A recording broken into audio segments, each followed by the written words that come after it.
Bhagavad Gita, chapter 2, verse 42.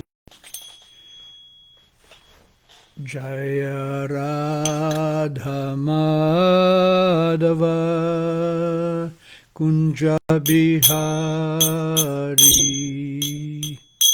Jaya Radha Madhava Kunja Bihari. Jaya Gopi Jana Vallabha Girivaradhari. Jaya Gopi Jana Vallabha Girivaradhari. Yashodanandana Braja Jana Ranjana. Yashodanandana Braja Jana Ranjana. Yamuna Tira Vanachari. Yamuna Tira Vanachari. Jaya Radha Madhava Kunja Bihari. Jaya Radha Madhava Kunja Bihari. Jaya Gopi Jana Vallabha Girivaradhari.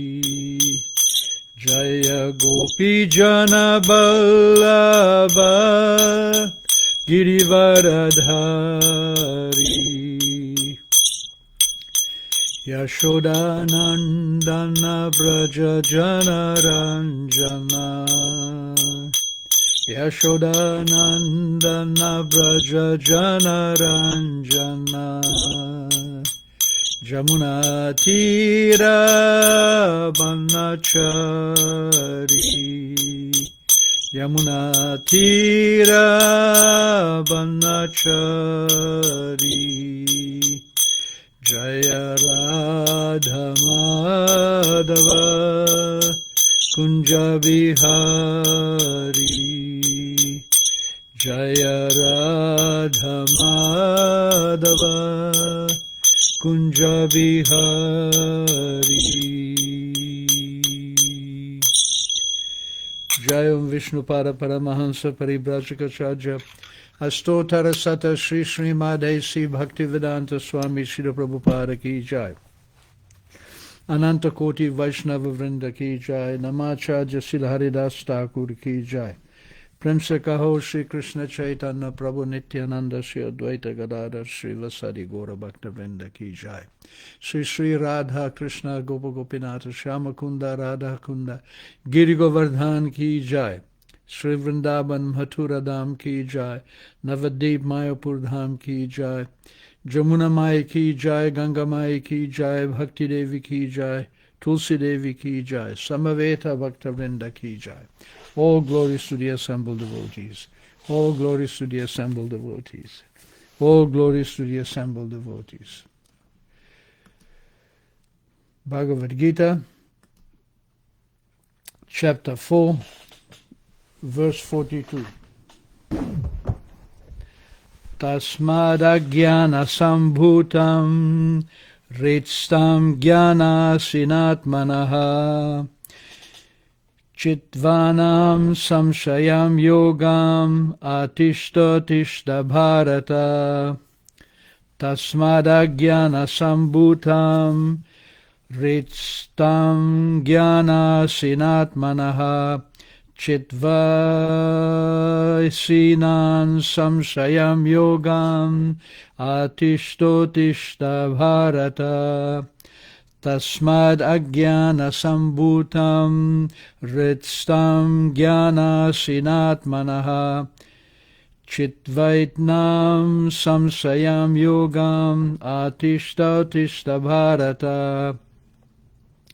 Tasmad, therefore, ajnana sambhutam, outcome of ignorance, richtam, situated in the heart. Jnana, knowledge. Asina, by the weapon of. Atmanaha, of the self. Chitva, cutting off. Enam, this. Samsayam, doubt. Yogam, in yoga. Atishta, be situated.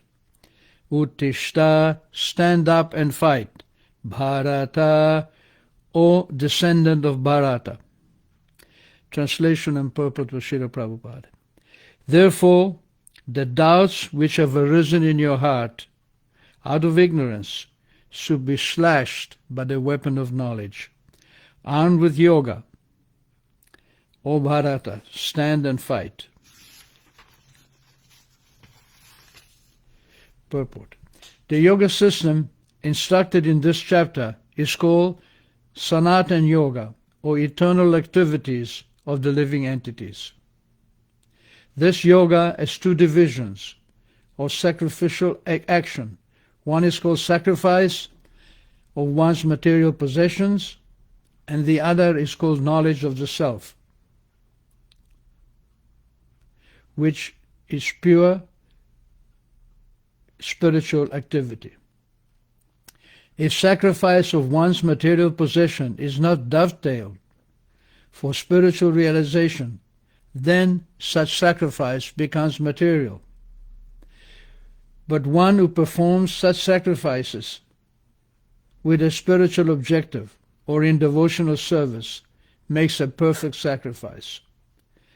When we come to spiritual activities, we find that these are also divided into two, namely understanding one's own self or one's constitutional position, and the truth regarding the Supreme Personality of Godhead. One who follows the path of the Gita as it is can very easily understand these two important divisions of spiritual knowledge. For him, there is no difficulty in obtaining perfect knowledge of the self as part and parcel of the Lord. And such understanding is beneficial for such a person who easily understands the transcendental activities of the Lord. In the beginning of this chapter, the transcendental activities of the Lord were discussed by the Supreme Lord himself.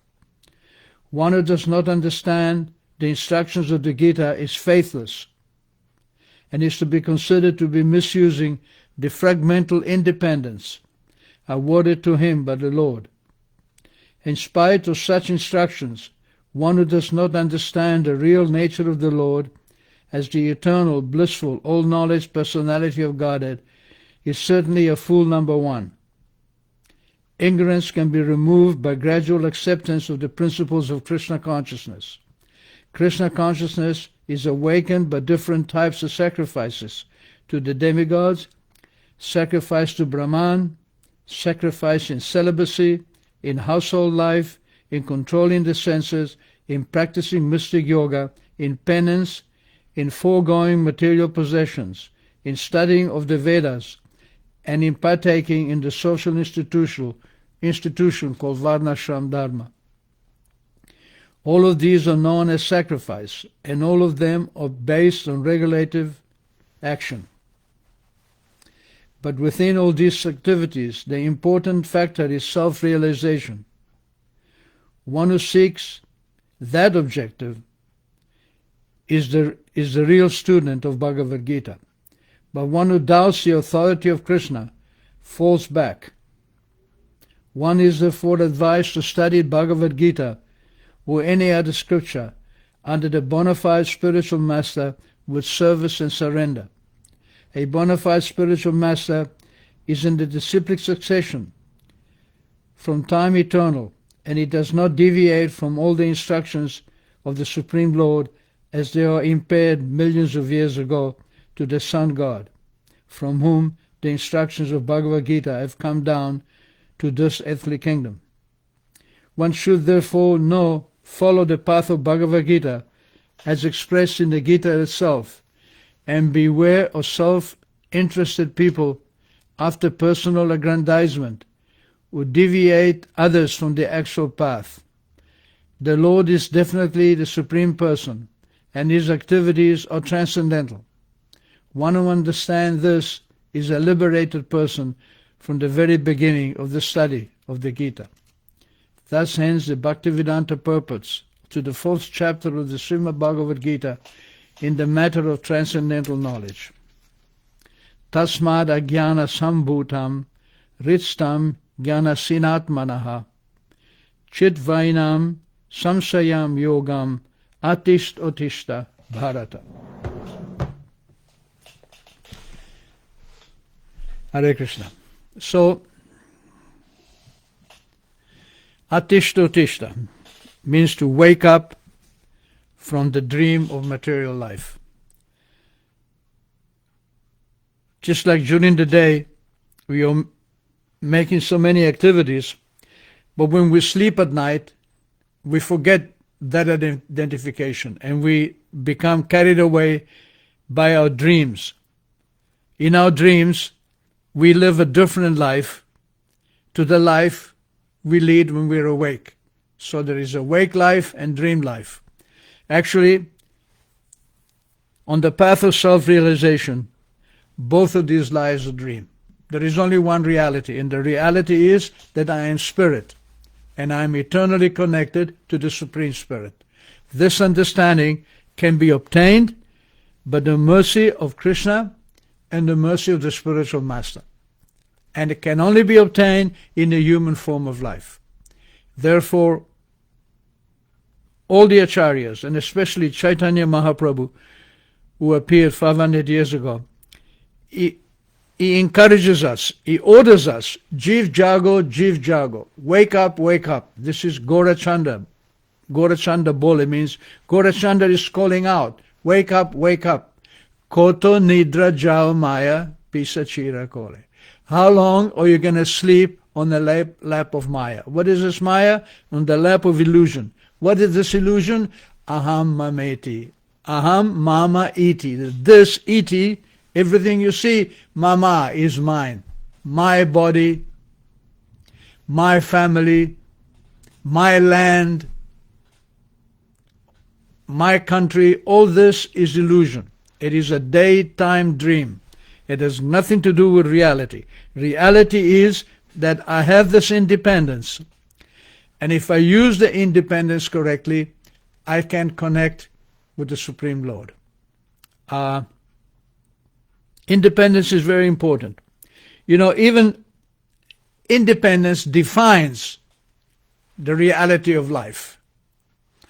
Even if people have pets, some people keep a cat or a dog, the beauty of that relationship between the owner and the pet is that the pet is independent and he acts in his own way, and in this way he surprises the owner, and the owner becomes enchanted by the activities of the pet because they're in relationship with him. It's the same as having children. Why do people have children? Why do people become attached to their children? Because they see themselves in the child and they become captivated by the activities of the child, which are unpredictable. In other words, the child begins to manifest his individuality, and that attracts and absorbs the mind of those who love him, his parents and family. So this independence is an indication of who we are, or what turns us on, what makes us want to live life. The only problem is that when that independence is manifested and is absorbed in the matter around us, it becomes temporary. Because everything around us is temporary. Everything that has a beginning has an end. Therefore Krishna says, Antavanta imam deha nityas yukta sharirinaha. That living entity who is within the body is antavanta, he is eternal. He is not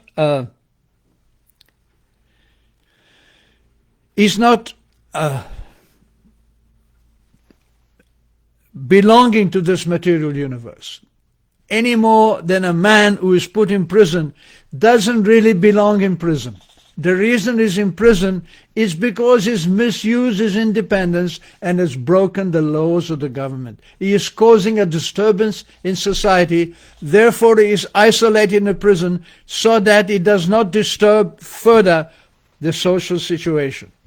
In the same way, the living entities who are in the material world, they have become independent of the laws of God, and because they are independent of God, they become isolated in the material world, so not to cause a disturbance in the spiritual world.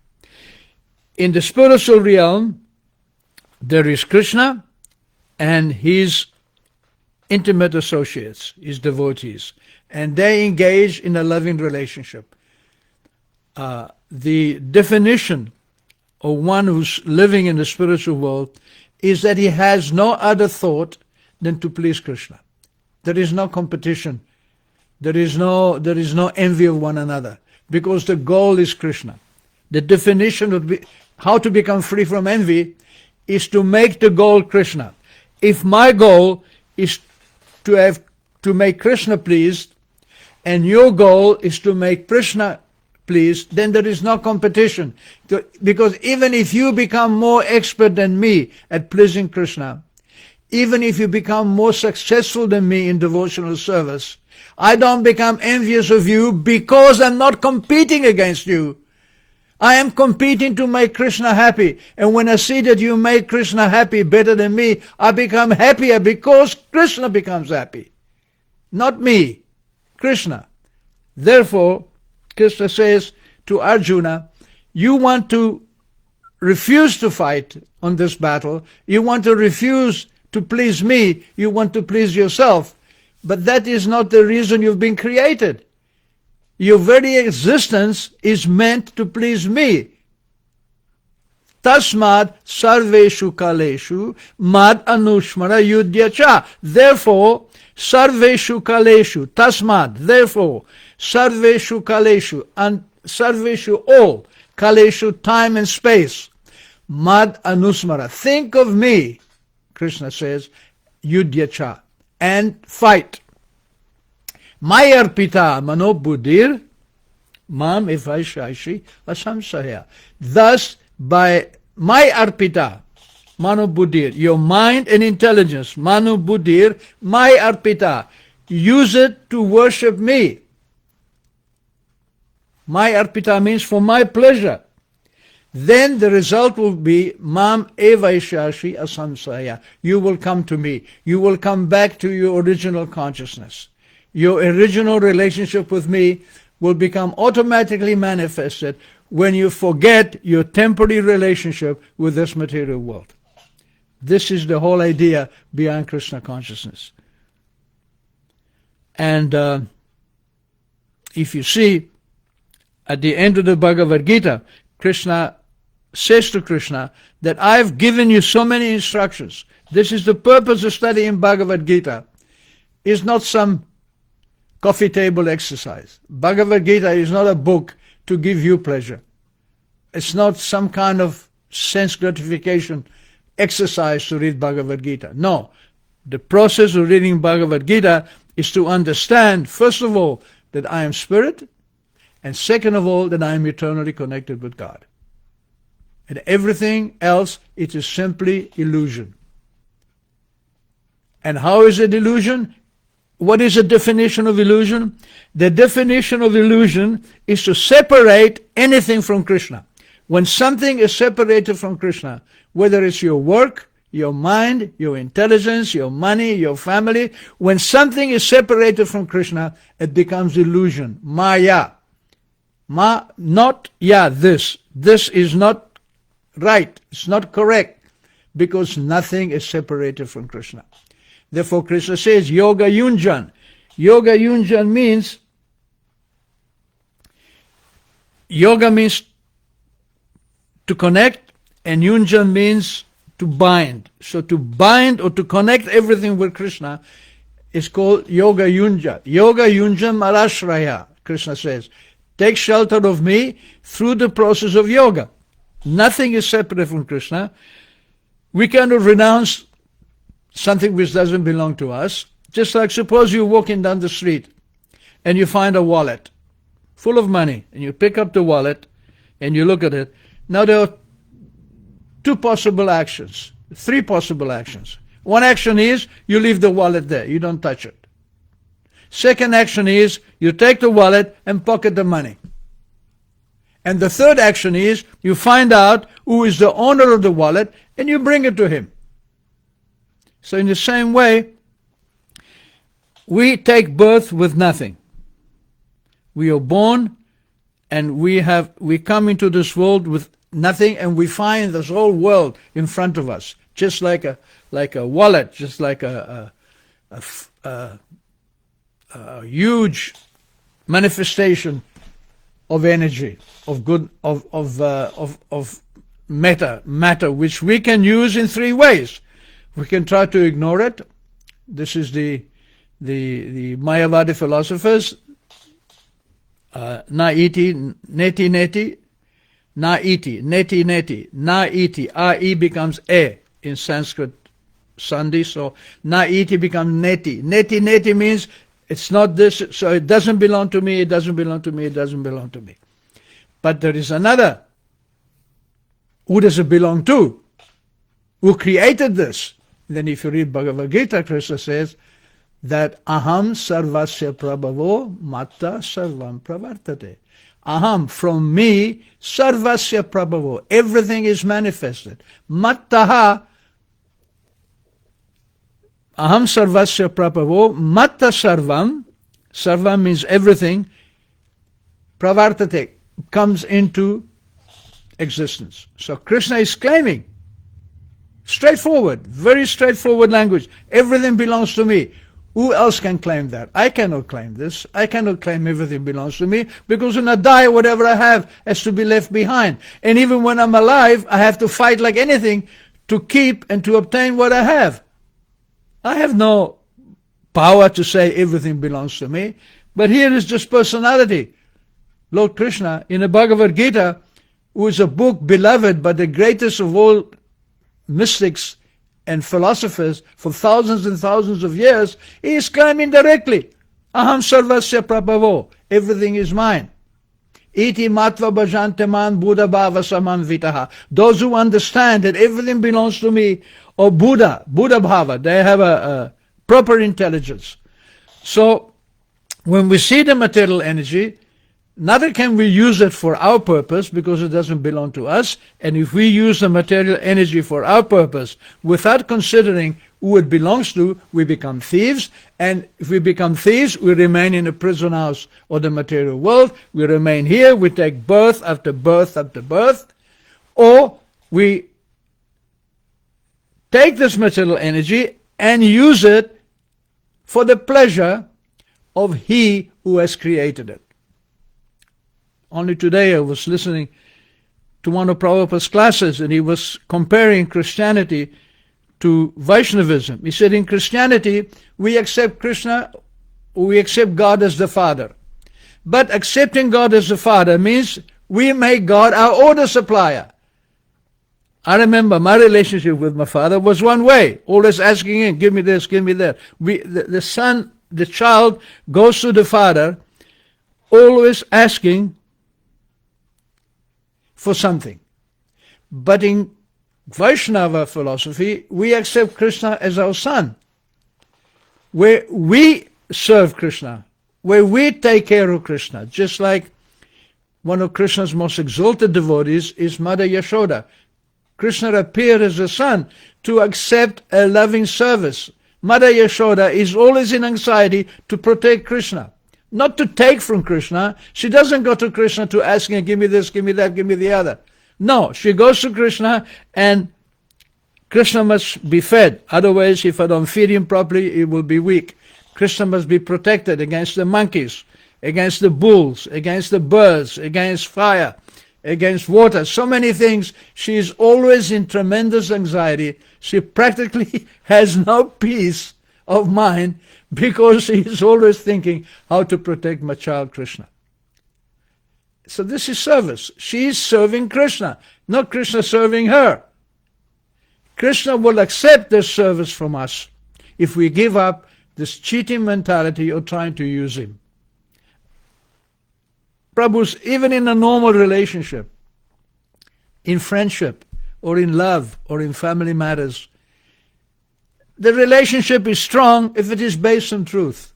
If my relationship with you is just to use you, if I only call you, or if I only manifest friendship to you when I want something from you, then that is not the basis of a loving relationship. Loving relationship, there is an exchange of service, giving and taking. So this is when we then take this whole creation, and when we